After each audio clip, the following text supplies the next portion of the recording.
went to Roberto Venn in 2008. It was a spring. I just decided to divert my life and go build guitars instead of flounder around in college.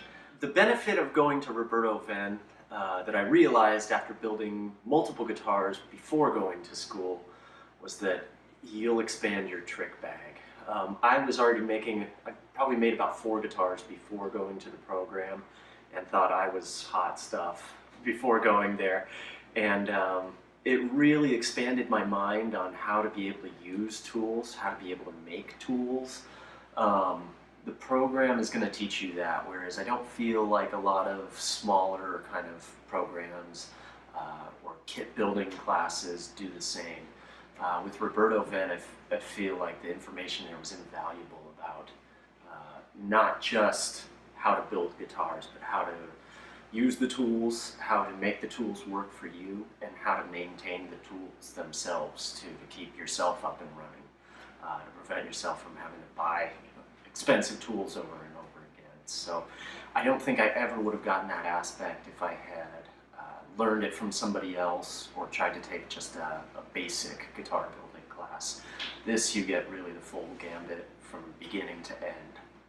Upon returning from school, I had great job luck. I've worked at 3 different places in the LA area. I worked at Westwood Music briefly. I worked at another place called the Blue Ridge Pick and Parlor, which was up in Granada Hills for a long time. And I helped open a store called the Fretted Frog in Pasadena. We were originally in Echo Park. I try to do different stuff every time I build a new guitar. I'll try something different, either with chambering or different looks, or use different woods. This one is one of my chambered models, made of myrtle, ash, rosewood, and ebony. And they usually will limit it to maybe 4 woods at most, and try to use those throughout the whole montage of the guitar. I think my first guitars were overdone. I tried to make them electronically be able to do everything and anything. And then I just said, I don't enjoy playing a guitar that does that. And I kind of backed off, and ever since I backed off from trying to make the perfect, ideal guitar, my guitars have just gotten better and better.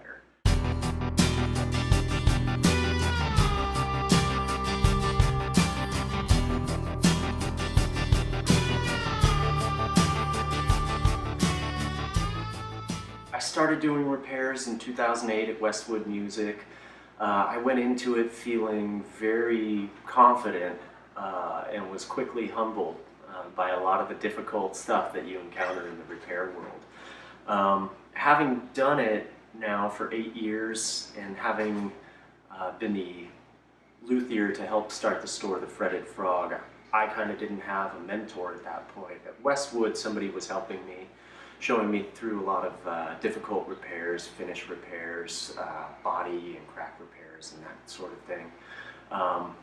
But when I started the Fretted Frog, I didn't really have anybody to kind of hover over me and help me out. So a lot of it I had to jump into and relearn a lot of the stuff that we had done at Roberto Venn. It becomes very stressful dealing with customers, but it gets you to complete stuff and get through stuff, and you get better at it and you get quicker at it. And I certainly wouldn't be making guitars that looked like this at this point if I hadn't done the repairs for 8 years. I feel like doing the repair work, you really focus in on each little task of making a guitar, whether it be finish or fixing broken parts of wood, steaming dings out of wood, that kind of thing. All of that stuff has made my builds a lot better. It's made them flow a lot easier. I think repairing guitars is an excellent way to get better at building, certainly, and fund yourself. If there's any advice I can offer about making guitars and working on guitars, it would be to take your time. If you rush, I feel like you end up making mistakes that end up costing you more time in the long run. So I think it's always best just to take your time from the start and do it right the first time.